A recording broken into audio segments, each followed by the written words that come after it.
Hi, I'm Paul Uleberry, and you're watching DiscGolf.me TV.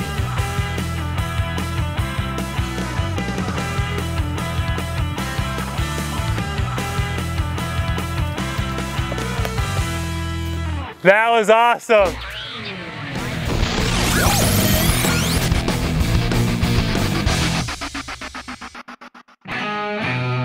Welcome everybody to Kansas City. The 2012 PDGA National Tour comes to Kansas City June 1st, 2nd, and 3rd for the 30th annual Kansas City Wide Open. Yeah! Be there as the world's top players reunite in one of disc golf's most challenging venues. Claim your spot today for the 30th annual Kansas City Wide Open.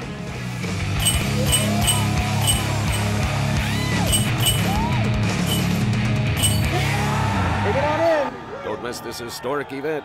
Read all about it at kcftc.org.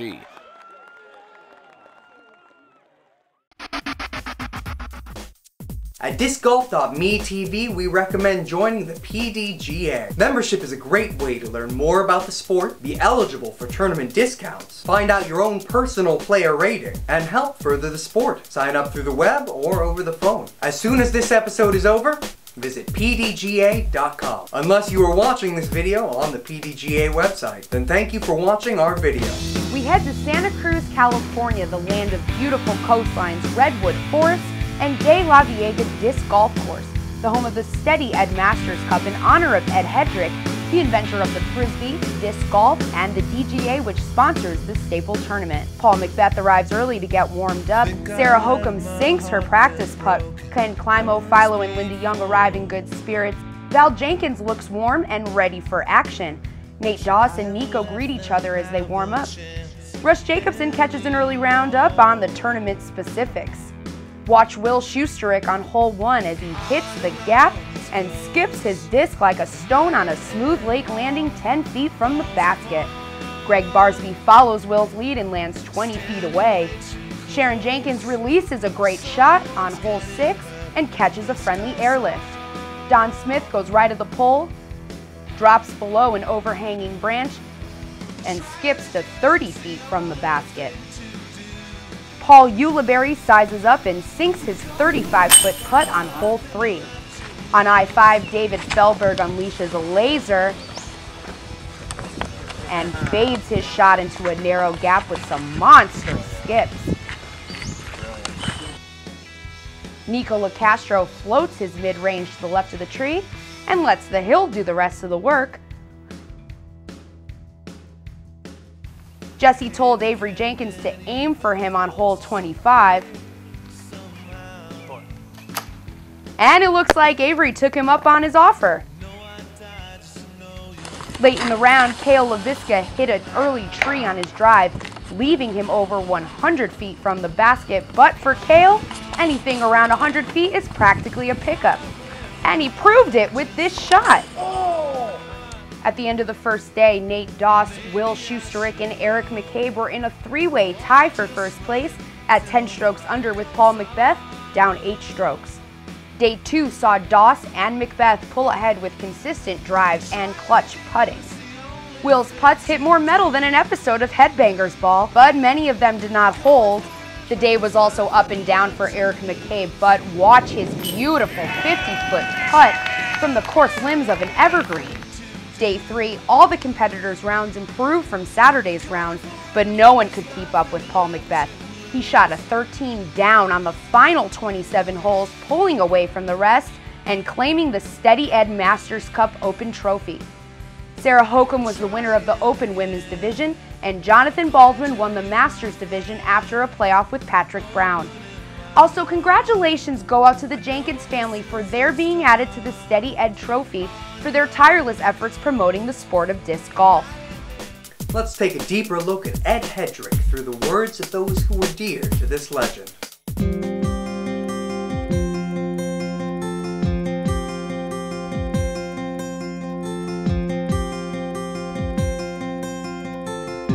My name is Scott Keasey. I'm the general manager at DGA, Disc Golf Association. I am Farina. I met Ed. We got married in 1997. Steady Ed was obviously the father of disc golf, the inventor of the modern day Frisbee. the inventor of the disc golf pole hold, which was the item of the sport that needed to kind of define the sport of disc golf. My brother said there was a disc golf course there. I was already a ball golfer, so it came natural to play golf. I like to throw frisbee, so it was a good meld. And started playing on the wooden posts out there, and didn't really think much of it at first, you know. But then the city bought some baskets, and they put the baskets in, and that kind of changed the whole perspective of it. Before that, people were throwing at trees and bushes and different things like that, and by creating the chain basket, it finally gave the object that people were shooting for when they're playing disc golf. I look up to the man for inventing the target that hooked me into this game, so there was a lot of admiration there by me, and I'm sure he had some admiration back for what I did in this game. And it was too short is what it was, you know. I only got to know him for 10, 12, maybe 12 years or so. He's a great man. He did more than just invent the disc golf basket as well. Generosity, he spread the word, and he was giving a bunch of poles here and there, teaching everybody how to play. When he was outdoors, he just loved the people. He enjoys it. He just loved to be surrounded with these golfers. And his involvement in naming the Masters Cup after him was kind of a no-brainer. After being up in Lakeport for a number of years, he made Santa Cruz area his home. Loved this area, loved disc golf in this area. And after passing, probably within 2 years after he passed, we renamed the Masters Cup after him. Here at DiscGolf.me, we appreciate all of our sponsors. If you wear clothes and like discounts, check out PacSun, $6 t-shirts, sports performance wear, and sports merchandise. And if you don't wear clothes, well, I sure hope you take care of your body with some E-vitamins. And now our bird's eye view camera shows you the pros as they interact and prepare for the steady Ed. Yeah. We're trying to get him a guidance? Guidance.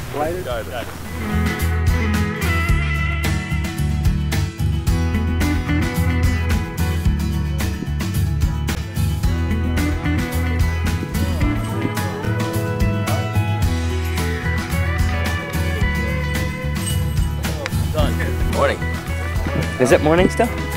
I just got an hour massage, so I gotta figure out what my body's doing again. I think I got all realigned, so I gotta figure it out.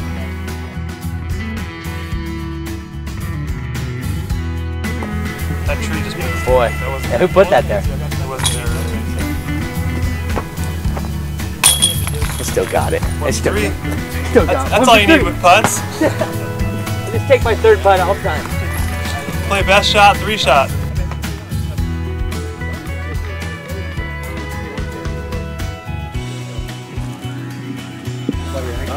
Out by your ankle. Right. No, that's you're still by your knee. Look. Out by your ankle. Way out by your foot. Okay. See, look, you're doing that to get out there.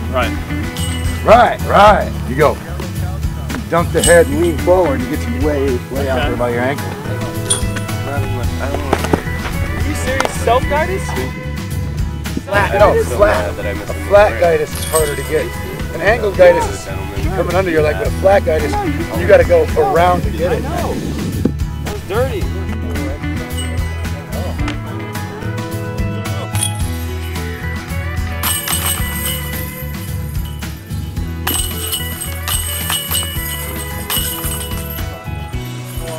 That's a tough game. We'll be giving away a free disc at the end of May in a raffle for those who leave a comment on episode 1. We wish you the best of luck.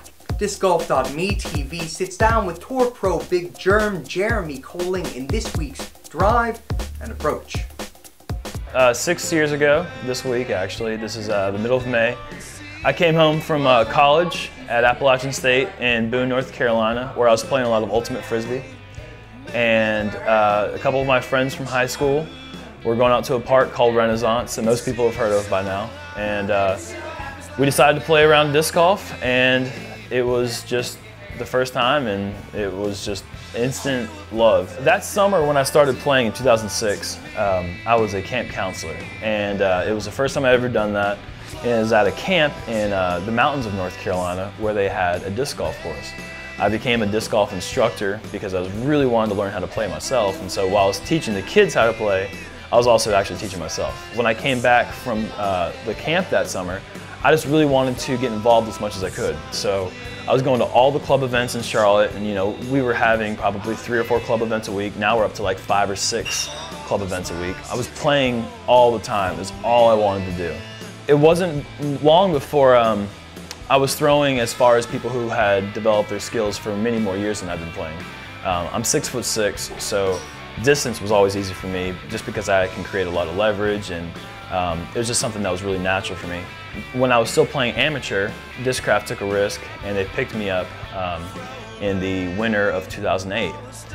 They don't do that very often, so it meant a lot to me. And later that summer, in Kalamazoo, I went on to win the 2008 Amateur World Championships, and that really changed my life. That was a big goal for me, and from there I started playing pro and made it my livelihood, and now I travel around and I make it my living. Thanks so much for watching. We'll see you next time.